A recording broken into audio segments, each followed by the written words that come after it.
在距离东南100千米的位置部署阵风战斗机。印度空军的思维真是开挂。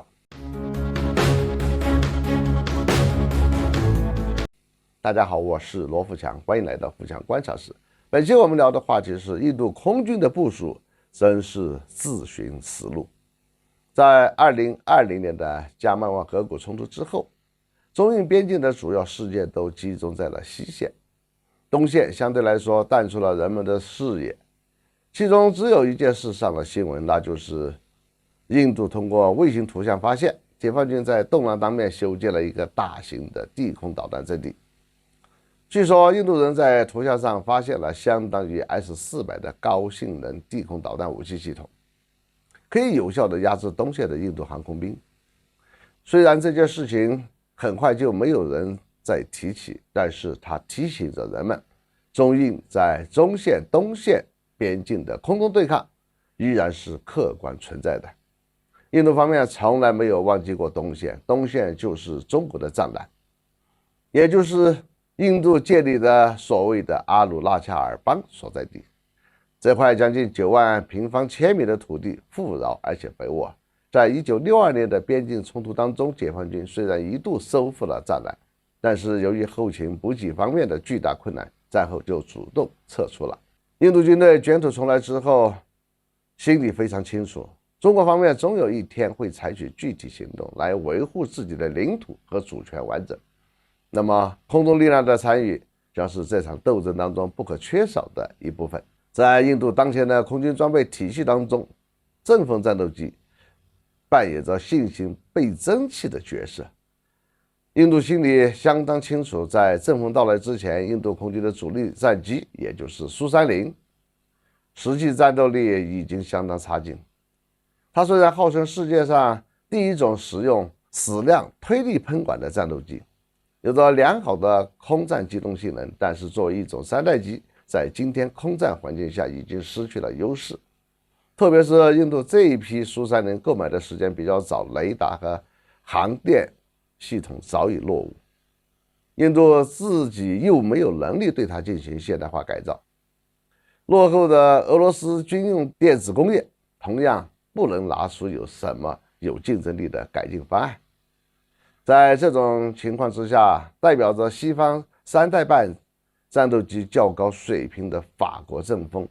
就成了印度空军信心的来源。客观说，阵风战斗机确实比苏30有更先进的信息化装备和综合作战水平。如果仅仅考虑有限航程上的制空权争夺，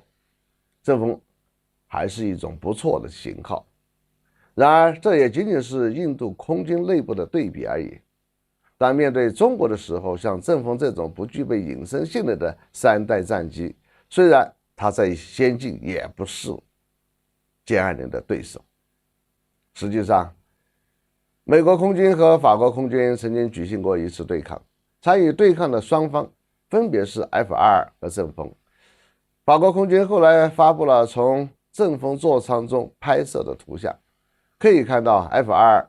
可以在任何时候轻松地把阵风甩开，绕到后面去给予致命一击。而政府的飞行员使出了吃奶的力气也抓不住 F-22。超机动性能是第4代战斗机的基本性能，因此当阵风和歼20面对面的时候，同样会遭遇这种叫人无可奈何的代差。印度空军对这种事情还没有什么切身体会，也不愿意相信自己的阵风刚刚到手就落伍了。这次调动到东线的阵风是刚刚换装完成的第102中队，也算得上是印度空军当中的一支精锐部队了。他们所驻扎的卡西马拉其实并不在藏南境内，而是位于印度的西孟加拉邦。印度方面害怕阵风被纳入中国远程地空导弹或者是远程火箭炮的射程以内，所以把它放在了相对安全的后方。然而这个卡西马拉基地到东南的直线距离也只有100千米而已，并且没有脱离红旗9导弹的射程范围，更没有脱离中国的300毫米远程火箭炮的射程范围。也就是说，解放军如果打算要压制这批阵风，甚至不需要呼叫远程航空兵或者地对地的导弹部队，只要陆军部队动用自己的炮兵火力就可以做到了。中印边境东线之所以现在还保持着和平，仅仅是因为中国方面的善良意愿而已。印度如此愚蠢的军事部署将会再次证明，如果中印两军之间再次开战，印军仍将不堪一击。好，本期话题就到这里，下次再见。